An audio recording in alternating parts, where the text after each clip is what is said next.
Trump ఎన్నికల్లో నేను గనక అధ్యక్షుడినైతే ఖచ్చితంగా 24 గంటల్లో రష్యా ఉక్రెయిన్ యుద్ధాన్ని ఆపేస్తానని అప్పట్లో పెద్ద ప్రగల్భాలు పలికాడు. చివరికి రంగంలోకి దిగిన తర్వాత అర్థమైంది పుతిన్ ఎక్కడా కూడా లొంగడం లేదు, నా పరువు మొత్తం తీసేశాడని. చివరికి అలస్కా వేదికగా ఒక మీటింగ్ ఏర్పాటు చేస్తే ఆ సమావేశం కూడా 3 గంటలు సాగింది. దాని గురించి గొప్పలు చెప్పుకోవడం తప్ప అందులో ఒరిగింది ఏమీ లేదు. ఇంకా చెప్పాలంటే అలస్కా మీటింగ్ అయిపోయిన తర్వాత పుతిన్ రష్యా వెళ్ళగానే ఇంకా కీవ్పై ఎక్కువగా విరుచుకుపడ్డాడు. ఎందుకంటే ఇక్కడ భారత్ పై సుంకాల పేరు, బ్రెజిల్ మీద సుంకాల పేరుతో విరుచుకుపడుతున్నటువంటి అమెరికాకి గట్టిగా సమాధానం అయితే చెప్పగలిగాడు.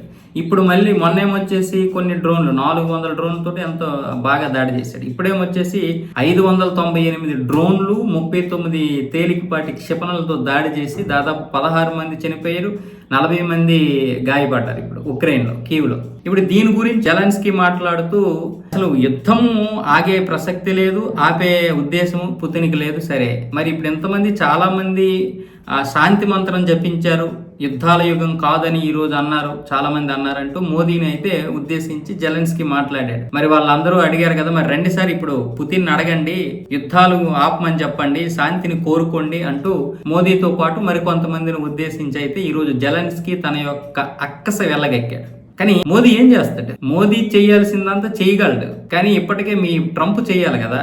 ఇప్పుడే మేము చమురు రష్యా దగ్గర కొంటున్నామని మాపై 50% సుంకాలు విధించాడు, కాబట్టి మోదీ వచ్చి మాట్లాడతాడని ఇది లేదు.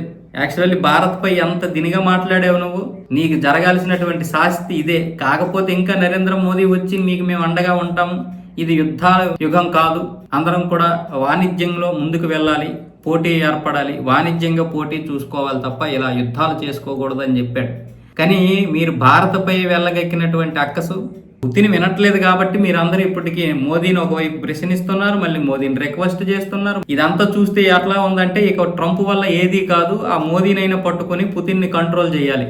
లేదనుకుంటే ఇక పుతిన్ ఎవరి మాట వినడు, వింటే వాళ్ళ మాటే వింటాడు. మోదీ, జిన్పింగ్, ఆ ఉత్తర కొరియా అధ్యక్షుడు కిమ్, ఎందుకంటే ఇవన్నీ స్నేహమైనటువంటి దేశాలు కాబట్టి. సో ఇలాంటి పరిస్థితుల్లో ఇప్పుడేమొచ్చేసి జెలెన్స్కీ అసహనం ఒకవైపు, కోపం ఒకవైపు, రిక్వెస్ట్, ఇలాంటి దాంతో కూడినటువంటి ఒక ప్రకటన చేశాడు. మీరందరూ శాంతి కోరుకున్నారు కదా, మరి శాంతి కోరుకున్నటువంటి వారు ఇది యుద్ధాల యుగం కాదన్నటువంటి వారు వచ్చి కొంచెం దీని గురించి మాట్లాడండి అయ్యా అన్న విధంగా జెలెన్స్కీ మాట్లాడుతున్నాడు. చేయి దాటిపోయింది. ఇప్పుడు నీకు వెనక నుంచి ఏమొచ్చేసి అమెరికా, బ్రిటన్, ఫ్రాన్సు సపోర్ట్ చేస్తుంటాయి. రష్యా దగ్గర చమురు కొంటున్నటువంటి దేశాల మీద ఏమొచ్చేసి సుంకాలు విధిస్తుంటే ఇప్పుడు వచ్చి నేను ఎవడు కాపాడతాడు?